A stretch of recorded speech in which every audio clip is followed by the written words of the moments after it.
I sit here, alone in the parlor, the silence heavy around me, smothering. The room, once so vibrant, now feels like it's suffocating, as though the walls are slowly closing in on me. The sun hangs low in the sky, casting long skeletal shadows across the carpet. It should be warm, comforting, the kind of afternoon where the golden light fills the house, bringing life to its quiet corners. But not today. Today, the air feels wrong, oppressive. I haven't moved in hours. My eyes, wide but unseeing, are locked on the empty chair opposite me.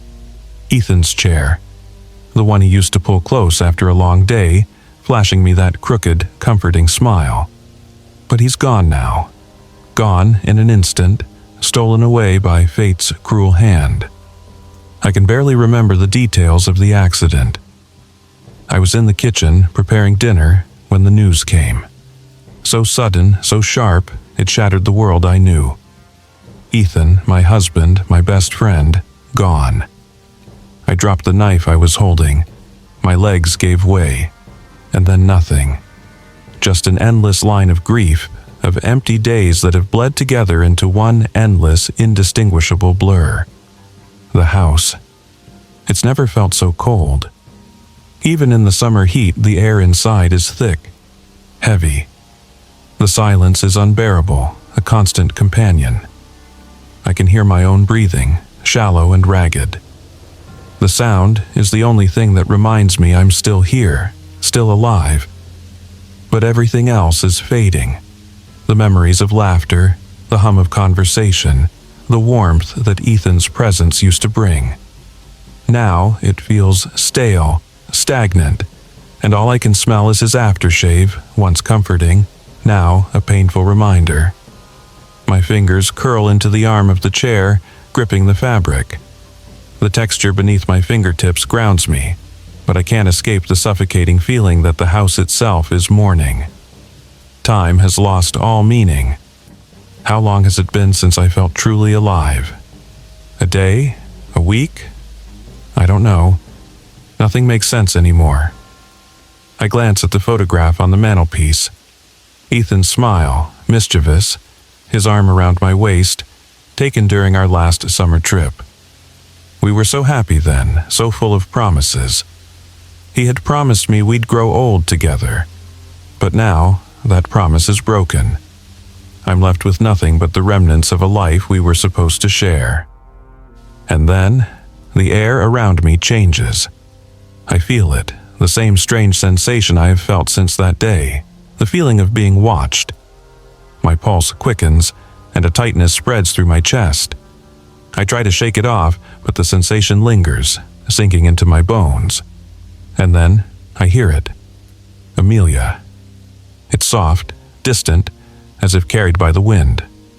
I freeze. My breath catches in my throat. It can't be. My mind must be playing tricks on me. But then it comes again, clearer this time. Amelia, it's me. I stumble to my feet, my knees weak, dizzy. My heart pounds. Is this real? Am I losing my mind? I step unsteadily toward the window, desperate for some clarity. The garden outside is bathed in golden light, but everything feels wrong. The flowers, once vibrant, now seem drained of their color. The trees sway in a wind that feels too cold, too unnatural. Amelia, please, his voice, Ethan's voice. I press my palm against the cool glass, fogging it with my breath. I try to convince myself it's a trick, that it isn't real. But deep down, I know better. The grief, the loneliness, it's consumed me. And now, I feel him. A connection, fragile but undeniable, calling me. The whispers grow louder. Come to me, Amelia. Please. I don't even know why, but my legs move, my body responding before my mind can catch up. I stumble across the room, my heart hammering in my chest.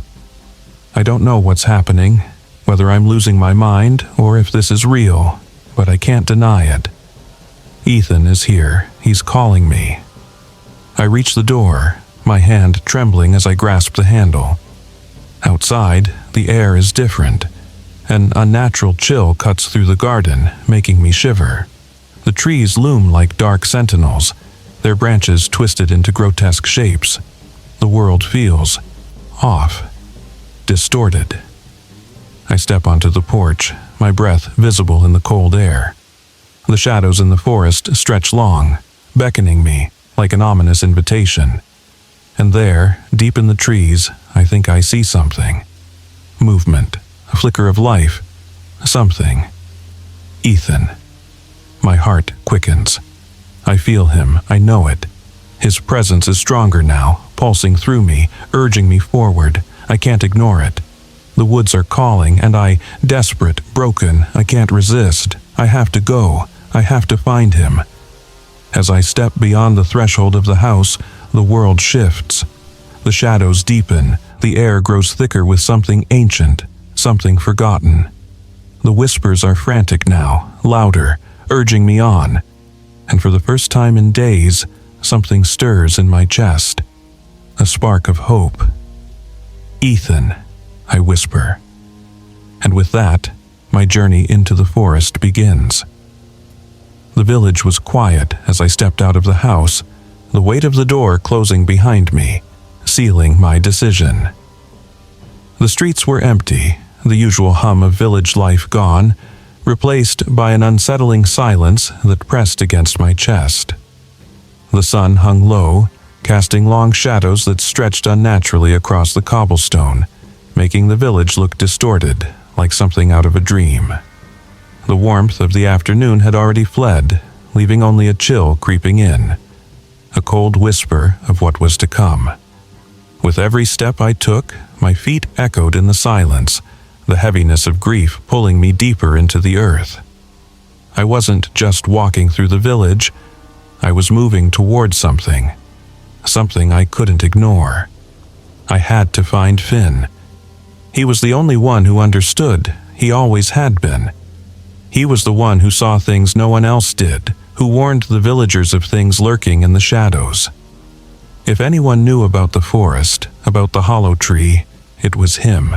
As I passed the cottages, their windows dark, I could feel the weight of their eyes on me. The villagers didn't speak to me. None of them dared. They watched me with pity, as if they knew what I was about to do. They feared it, and maybe they feared me. But none of that mattered. I had to find Finn. I reached his house at the edge of the village, the smoke from his chimney rising in the cold air, a reminder of old rituals long forgotten. I knocked, my hand trembling slightly as I pulled it back. Inside, I could hear movement, the shuffle of papers, the sound of footsteps. After a moment, the door creaked open, revealing Finn, wiry, pale, and drawn with worry. His eyes locked onto mine, and for a moment, I saw something like pity flicker there before he quickly masked it with a defensive look. "Amelia," he rasped, his voice hoarse, "what brings you here at this hour?" "I need to talk to you," I said, my voice steadier than I felt. "I'm going into the forest. I'm going to find the hollow tree." The words hung in the air between us, and I saw Finn's face shift. A fleeting shadow of fear passed over him before he hid it. He stepped back, as if to shut me out. But then, reluctantly, he left the door ajar and motioned for me to enter. Inside, his cottage was dim, only the firelight casting weak shadows on the walls. The air smelled of dried herbs and old books, a mix of neglect and ancient power. Finn's home was cluttered with trinkets, maps, jars of herbs, talismans that hummed with energy. It was chaos, the kind that came with knowing too much, seeing too much. "You've heard of it, haven't you?" I didn't wait for him to answer. "The hollow tree. I've heard the stories, the legends. I know what the villagers think of me. They pity me, think I've lost my mind. But I know what I'm doing. I feel him, Ethan, out there. He's calling me. I need to bring him back. I have to be with him again, Finn." Finn flinched at Ethan's name. His face tightened with sorrow, something raw that he couldn't hide. He reached for a wooden cup on the table, its contents dark and strange, but didn't offer it to me. Instead, he took a sip, his eyes clouded with a fear that wasn't just for me.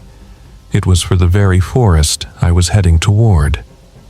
"You don't understand what you're asking, Amelia," he said, his voice low, as if afraid the walls might overhear.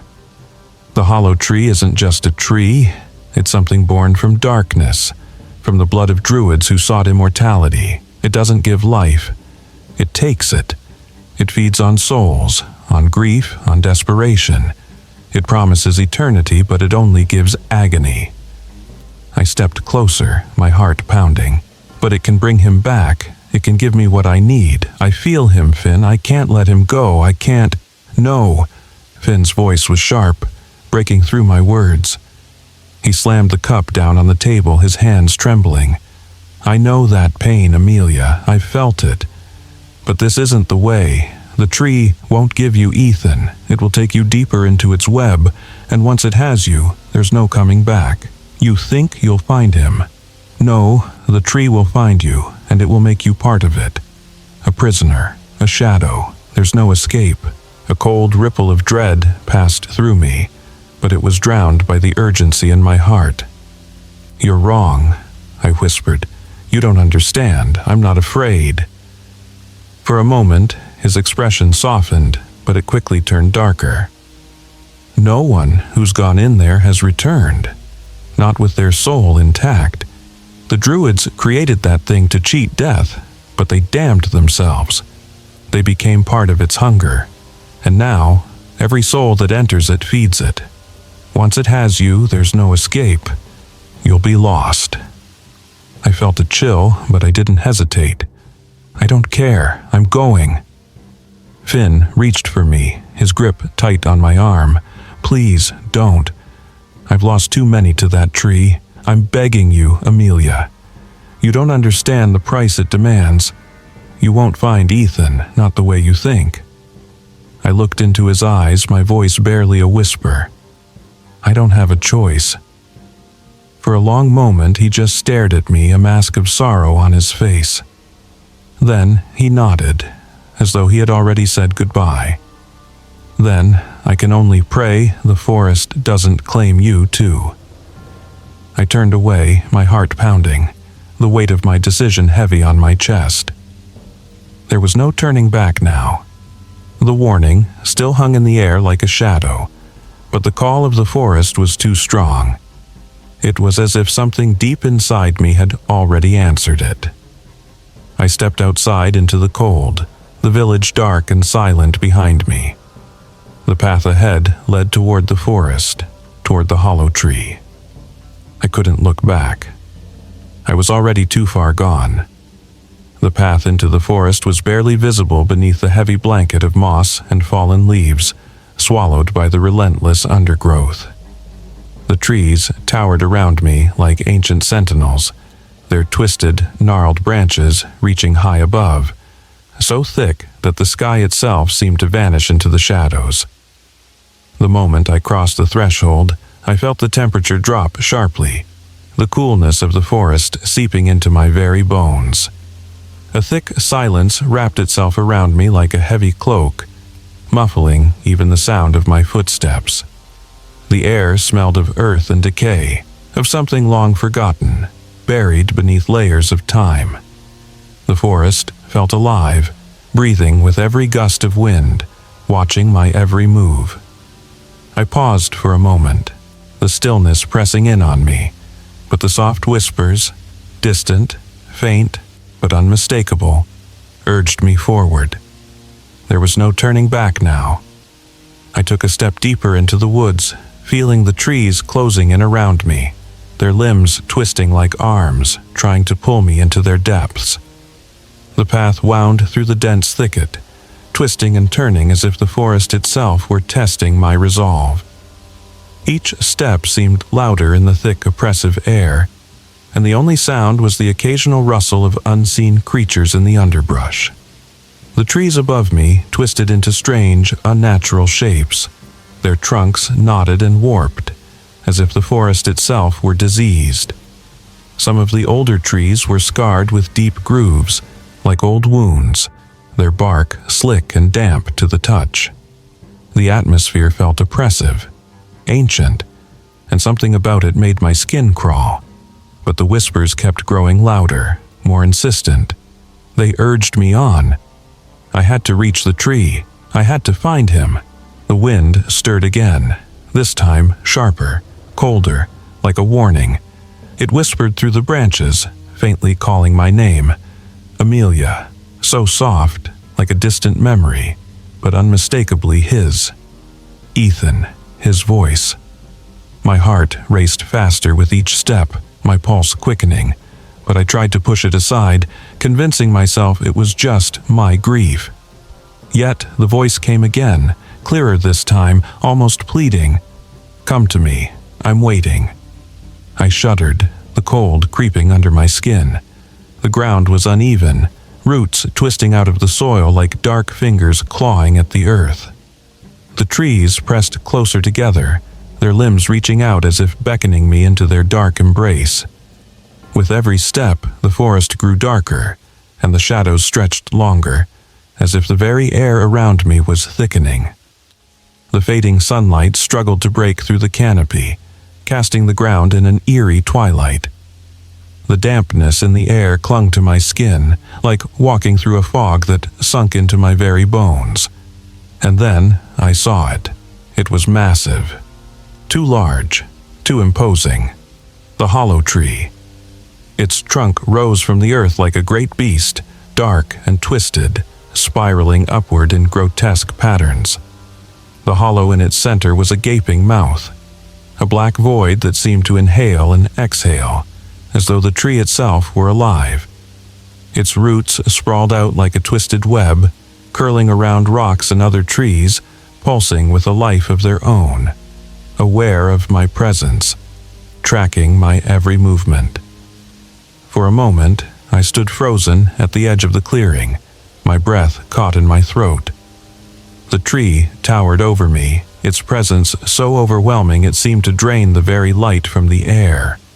The whispers now filled my mind, louder, swirling around me, as if 1,000 voices were speaking at once. The air vibrated with some deep, unseen power, as if the tree itself was reaching out to claim me. Amelia, the voice came again, unmistakably Ethan's. Don't come any closer. My heart skipped, but my feet didn't move. I couldn't tear my eyes away from the tree. It felt like a trap, and the air around me hummed with a malevolent energy, making the hairs on my neck stand on end. But I had come this far. I had to find him. The tree seemed to pull at me, drawing me in, and every instinct screamed for me to run. But my legs refused to obey. I took a step forward, then another, until I was standing at the base of the tree. The ground was slick with mud, the roots pulsing beneath me like they were alive, feeding off the energy of the forest. I reached out a hand, brushing against the tree's dark, damp bark. It was unnaturally cold, like the tree was sucking the warmth from my very skin. The whispers intensified, swirling around me like a storm, louder and angrier now.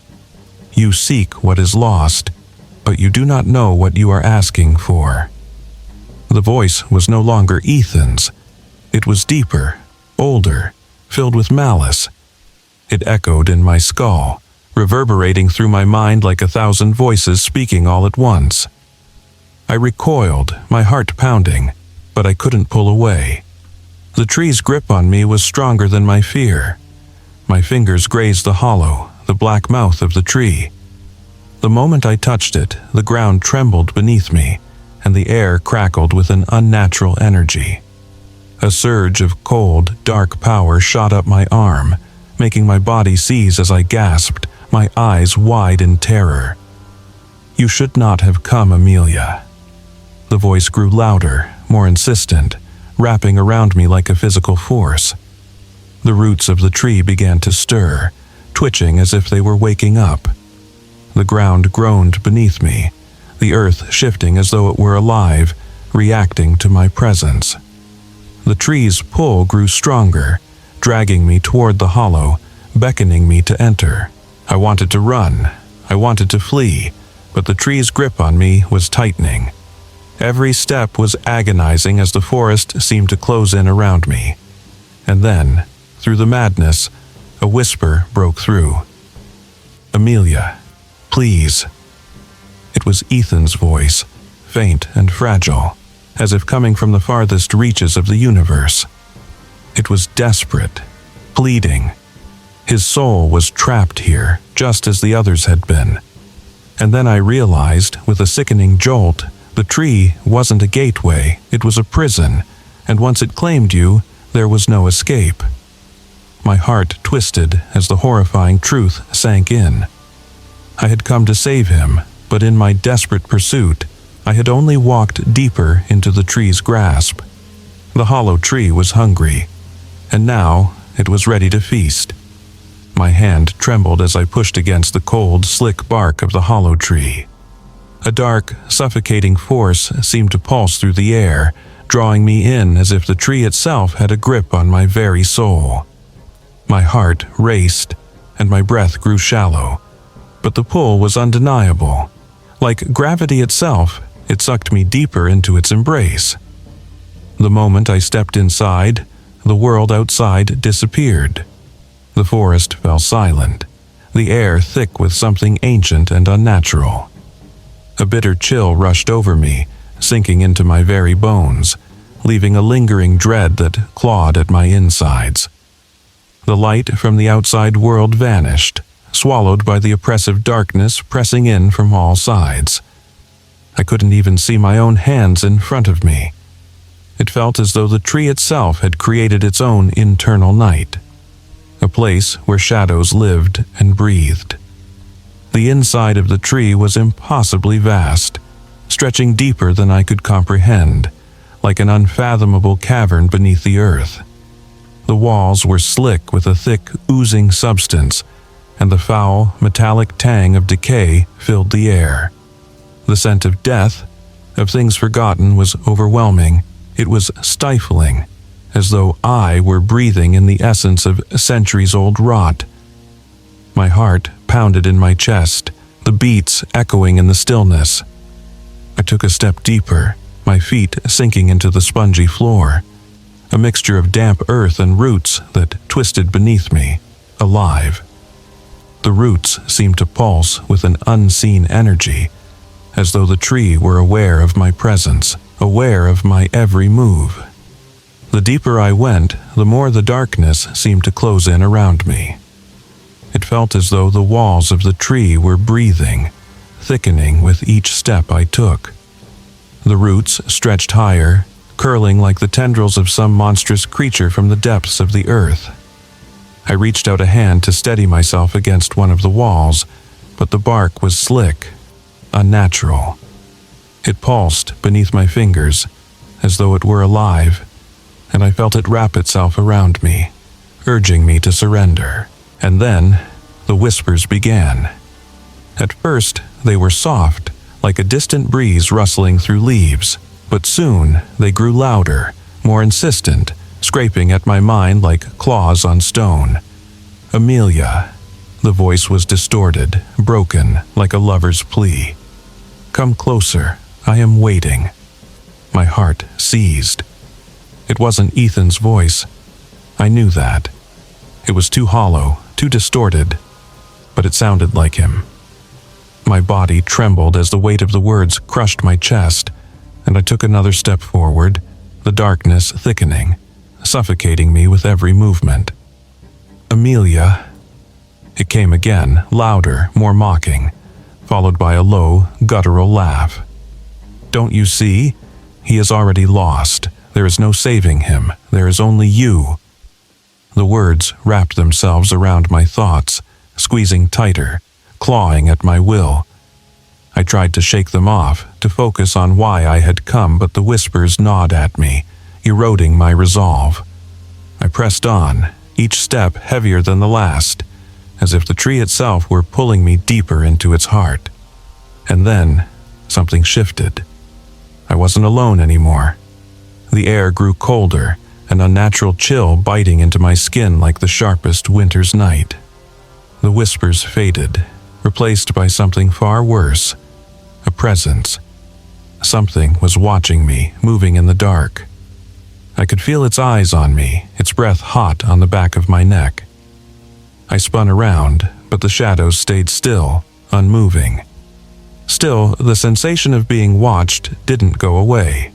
It grew stronger, pressing in on me, suffocating me, as if the tree itself were aware of me, of every single movement I made. My skin prickled with cold, and my heartbeat thundered in my ears. I opened my mouth to call out, but no sound came. The air was too thick, the silence too complete. And then I heard it, the sound of footsteps, not mine, someone else's. My heart stuttered in my chest. I took a step back, my legs shaking beneath me. The footsteps grew louder, closer, as the darkened space around me seemed to close in tighter. A faint flicker of light appeared in my peripheral vision. And then I saw him. Ethan. His form was translucent, barely there, flickering like a dying flame. His eyes were hollow, black pits devouring everything in their gaze. His face was twisted in agony, gaunt and strained. He reached out to me, his hand trembling, but his form flickered in and out of focus, as if he were struggling to hold his shape. Amelia.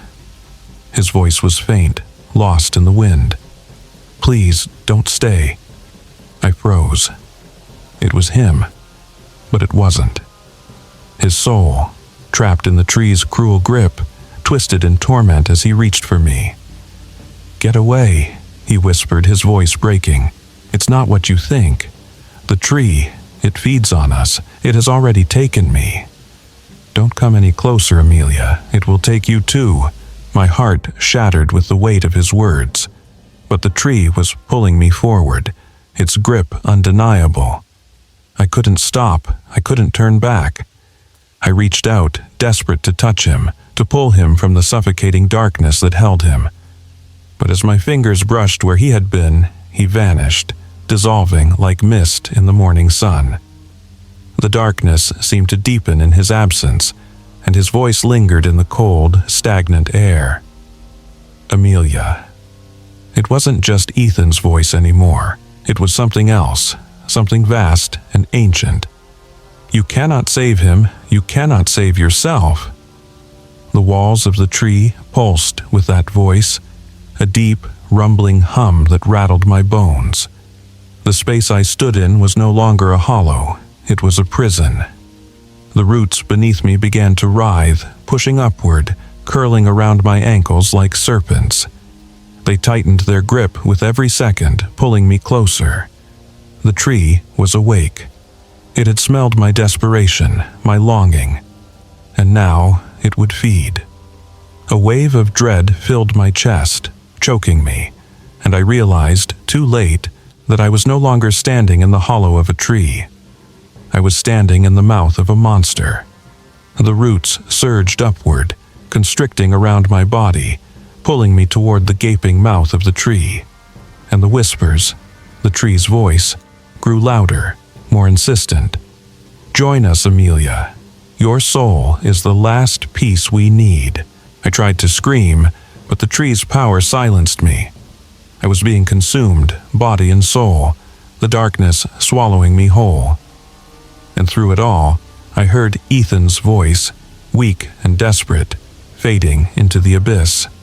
Run, Amelia. Don't let it take you. But it was too late. The hollow tree had claimed me. My legs were locked in place, the roots tightening around them like thick, unyielding vines. They dug into my skin, forcing a wave of agony through my body as they pulled me deeper into the tree's embrace. The air around me thickened, pressing against my chest until I could barely breathe, suffocating me. I could feel the weight of the tree's power, its dark, living energy seeping into me, crawling through my veins like poison, a chill that spread from my fingertips to my heart. The whispers had grown louder, no longer distant but deafening. They were inside my head now, writhing and curling like serpents, twisting my thoughts into a chaotic mess. "You should have listened, Amelia," they hissed, the voice deep, ancient, like the earth itself groaning under the weight of centuries. The voice came from everywhere. Inside the tree, from the walls, the roots, the very air around me. It was the tree's voice, or something older, something darker. The hollow hum of its power reverberated through my skull, and I felt my mind unravel, my thoughts scattering like leaves in the wind. I could taste the dread in the air, a bitter metallic tang on my tongue, like blood. The darkness seemed to press in tighter, squeezing the life out of me. I couldn't tell where the tree ended, and I began. My body felt light, as if I were floating, but my heart was heavy, filled with the horrible realization that I had made a terrible mistake. I had walked into the tree's embrace willingly, desperate to find Ethan, to undo the loss that had consumed me. But now I saw the truth, the horrible truth that had eluded me until now. The hollow tree wasn't a gift, it was a prison. "You are here, Amelia, because you called to me." The tree's voice rumbled again, shaking my bones. "You came, seeking him, seeking what is lost, but this is no place for reunions." The words struck me like a slap. I snapped back to reality, the voice no longer Ethan's. It was something else, something old, something hungry. And then it hit me. The truth about the hollow tree. It didn't grant immortality, it devoured souls. It had taken Ethan the moment he stepped into its hollow mouth. His spirit had been twisted and trapped here, feeding the dark magic that sustained the tree. But worse, the real horror, was what it wanted from me, what it needed. My soul. I closed my eyes, trying to silence the fear bubbling in my throat, trying to pull myself together. But the tree's power was relentless, and the roots wrapped around me like chains, pulling me deeper into the abyss. I could feel it now, the tree's ancient hunger gnawing at my soul. "Do you understand, Amelia?" The voice pressed into my mind like a vice. "You came seeking him, but you will never see him again. The moment you stepped into my heart, you sealed your fate. You and he are one now, bound in eternal torment. You are part of me now." No, this couldn't be the end. Not like this. I opened my eyes, desperate to find Ethan, to reach for him one last time. But the vision before me shattered everything I had believed. There, in the darkness, I saw him again. But this time he was different. He was no longer the man I had loved. His body was pale, gaunt, his eyes black pits, drained of warmth. He hovered before me, flickering in and out of focus, his mouth moving but no sound coming out. "Ethan." I whispered his name, my voice breaking, desperate for a sign of the man I once knew. His eyes locked onto mine, hollow and filled with endless sorrow. "Amelia." His voice came, but it wasn't the voice I remembered. It was broken, tormented, a soul trapped in endless suffering. "Don't stay, don't become like me. It will take you, it's already taking you." My heart cracked as I reached for him, my fingers trembling, desperate to touch him, to pull him back from this nightmare. But the more I reached, the further he seemed to drift, fading into the mass of the tree's writhing roots. "It's too late for me, Amelia," he whispered softer now. "Don't let it take you too. You can't save me. I'm already lost." The agony in his words pierced my chest. The tree had taken him. It had taken his soul, trapping him in this place. A place where time had no meaning, where light and shadow blurred into a twisted nightmare. There would be no reunion. There would be no happy ending. Tears blurred my vision as I wept for him. But as my tears fell, the tree's power tightened its grip. "Do you still seek him?" The voice purred, deep and malevolent. Can you still feel him, even now? I could. I could feel him faintly in the air, in the vibration of the tree, in the cold tendrils that wrapped around me. His presence was still there, but it was a shadow of what he had been. A hollow echo of the man I loved, consumed and warped by the tree. The roots tightened around me, pulling me closer to the gaping mouth of the tree. The whispers grew louder, more insistent, rising to a deafening roar. Come, Amelia. You, too, are lost. You, too, will become part of the forest. Join us. You will never leave. You will never be alone again. My mind reeled, the dark power of the tree smothering my thoughts, suffocating my will.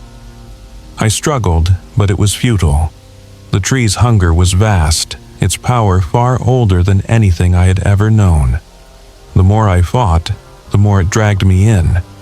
I could feel its essence in the air, in the roots beneath my skin, in the whispers that filled my head. Give yourself to me, it whispered, coaxing, its voice both warm and venomous. Let go, Amelia. Let go and join the others. You'll be with him forever, just as you wish. We will never let you go. I knew the truth now. The hollow tree wasn't offering life. It was offering oblivion, an eternity of torment, feeding on the souls of the desperate, lost in an endless cycle of suffering. But even in the face of such overwhelming darkness, a spark of defiance flared inside me. I wasn't like them. I wouldn't let myself be consumed, not yet. I could feel it. The pull of the tree, the power trying to drag me under. But there was one thing it didn't count on, my love for Ethan. With a desperate cry, I tore myself away from the roots, away from the tree's hold. I wasn't done yet. I would fight until the very end. I wouldn't be consumed. But even as I fought, the tree's power clung to me, whispering, growing louder, more insistent. The revelation was clear now. There was no going back. The hollow tree had claimed me, body and soul. And yet, there was still a flicker of hope. I wouldn't give in, not yet, not ever. The world around me had dissolved into a blur of shadows and whispers. The hollow tree had claimed me, its roots pulling me deeper, dragging me into its dark, pulsating heart. The air was suffocating, thick with the stench of decay and the acrid scent of something ancient and terrible. The very earth beneath my feet seemed to move, twisting like a living thing, breathing and pulsing beneath me. I fought against the roots, my body trembling as they tightened around me, biting into my skin. The more I struggled, the tighter their grip became, as if the tree reveled in my desperation, feeding off my fear, my grief, my unwillingness to accept the truth. I could feel its power growing stronger, its dark magic seeping into my bones, filling me with a cold, crushing weight. The whispers, those voices were relentless now, swirling around me like a storm. Give yourself to me, Amelia. The voice rumbled through my mind, deep and ancient, like the earth shifting beneath me. You are part of me now. Your soul belongs to me. There is no escape. My heart pounded in my chest, but I refused to let its power overwhelm me. I had come here to save Ethan, to undo the terrible loss that had consumed me, but now I understood. The truth was clear. The hollow tree was no salvation. It was a trap, a prison for souls, a monster that fed on despair and devoured those who sought its false promises of immortality. But it wasn't too late. Not yet. I could feel Ethan's presence inside me, faint like a distant whisper on the wind, but still there. I could feel him, his love, his essence, trapped within the very roots of the tree, tangled in its hunger. I had come to find him, desperate to bring him back from the abyss. But now, the revelation was clear. Ethan wasn't lost to me forever. He was trapped. He had been devoured, twisted by the tree's power, and if I didn't act, if I didn't sacrifice myself, he would remain a prisoner forever. My breath hitched as the weight of the decision pressed down on me. I had known, deep down, that there would be a price. There was always a price, but it had never seemed real until now. The tree's power wrapped around me, its roots tightening, its cold, dead energy pulsing through my body, reminding me of the choice I had to make. I could feel the souls trapped within the tree, their presence like 1,000 voices calling out in the darkness.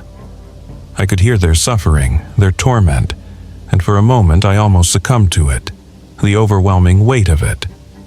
But then, a single thought cut through the fog of my mind, sharp and clear as a bell. I loved him.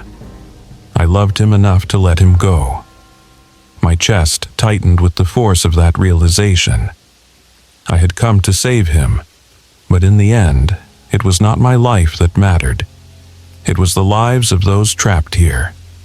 It was the souls lost to the tree, their lives consumed by its insatiable hunger. To set them free, to save Ethan and every other lost soul, I had to make the ultimate sacrifice. I closed my eyes, my heart swelling with love and loss, and whispered his name one last time. Ethan. The whisper carried through the darkness, and I felt him, faint but real, reaching for me. His presence was there, faint like the echo of a dream, but still with me. I could almost see him, his face, his eyes, the man I had loved so deeply. I could feel his love, his regret, his fear, and above all, his gratitude. "I'm sorry," I whispered again, my voice trembling. "I'll never stop loving you."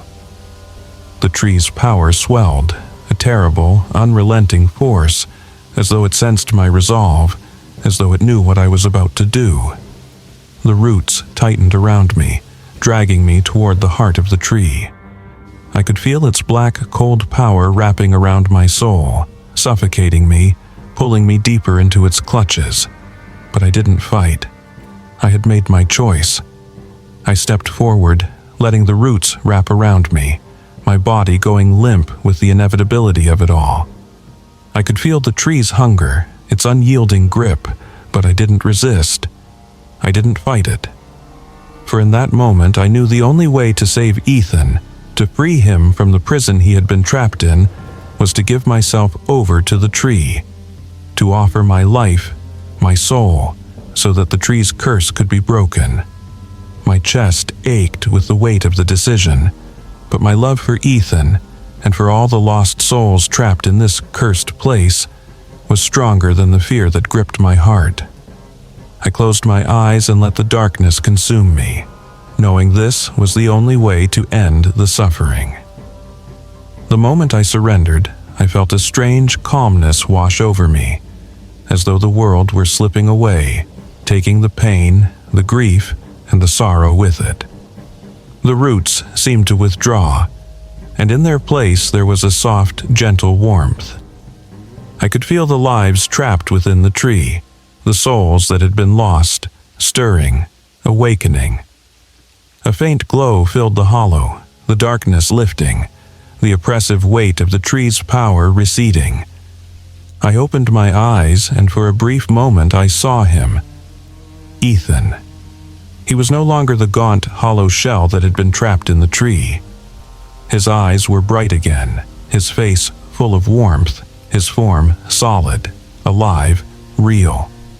He smiled at me, his eyes filled with love, gratitude, and something else, something more. "Thank you," he whispered, his voice stronger than before. "Thank you for freeing me."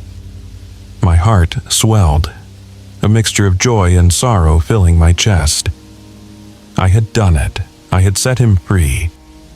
But as I looked around, I realized that I, too, was fading. The warmth in my body was slowly disappearing, the light of my soul dimming as it was absorbed into the tree's roots. The souls of the lost, those trapped here for eternity, were free. I had given myself to the tree, but in doing so I had broken its curse. The hollow, the dark power was dying, and in its place the forest began to heal. I took one last breath, the air thick with the scent of earth and life, and let myself go. I felt myself becoming one with the forest, the ancient trees, the very earth beneath my feet. I was no longer just a soul lost in the tree's hunger. I was its guardian, its protector. And as my spirit merged with the forest, a soft, whispering wind passed through the trees, carrying my final words to Ethan. I'll always love you. And then I was gone. But the forest was peaceful now. The hollow tree, once a creature of hunger and darkness, had been destroyed, and its roots no longer sought to claim the lost. In my sacrifice, I had set them all free, and in the deepest, quietest parts of the forest, my spirit would remain forever, a guardian to ensure that no one would ever suffer as they had again. The air in the forest had changed. What was once thick with malevolent power, saturated with whispers of torment, was now silent, an eerie, profound stillness that settled over the woods like the calm after a storm. The trees, once twisted and gnarled in their cursed growth, now stood tall and steady, their branches swaying gently in a breeze that felt warm, soothing, alive. But the forest was no longer the same. Where once the hollow tree had dominated the heart of the woods, its malevolent presence now faded, a whisper in the wind, a shadow in the corners of memory. The darkness had receded, leaving behind a place of quiet reverence, a sanctuary that had been reclaimed by the spirits it had once imprisoned. And in the deepest part of the woods, beneath the shelter of the trees and the mist that curled at their roots, there was a presence. Not a presence of the living, nor of the dead, but something in between, a feeling in the air that was at once comforting and unsettling, like a dream you couldn't quite remember, yet knew was important. I was there. My spirit, now intertwined with the very fabric of the forest, moved like a breeze through the trees. My form was no longer bound to my human shape. I was something else now, something that existed in the spaces between the earth and sky, a soft pulse in the air, a ripple of warmth in the cool, shadowed twilight of the woods. My eyes no longer belonged to my human self. They were the eyes of the forest now, ancient, endless, watching. I saw everything, felt everything. I felt the weight of the tree's roots beneath me, felt the soil, rich and fertile, pulse with life. I could hear the whispers of the forest, soft and gentle, murmuring to one another. But now there was peace in their voices. Nothing like the oppressive, suffocating hum of before.